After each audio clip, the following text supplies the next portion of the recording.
सन्मान्य सदस्य प्रवीणजी दरेकर यांनी हा जो प्रश्न विचारला, एकूणच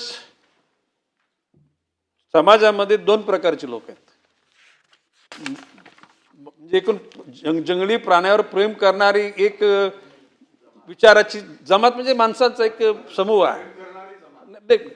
जर का त्या प्राण्यांना जर हानी झाली तर त्याकरता ते अतिशय उग्र पद्धतीनं त्यांचं निदर्शनं पण होतात, किंबहुना काही ठिकाणी माननीय न्यायालयामध्ये जाऊन शासनाला त्या ठिकाणी अटकाव करण्याचा सुद्धा प्रयत्न केला जातो. दुसरी एक बाब अशी आहे की संख्या वाढली वाघांची किंवा प्राण्यांची बिबट्यांची म्हणजे वन विभागाचं ते यश आहे असं म्हटलं जातं. बरोबर आहे.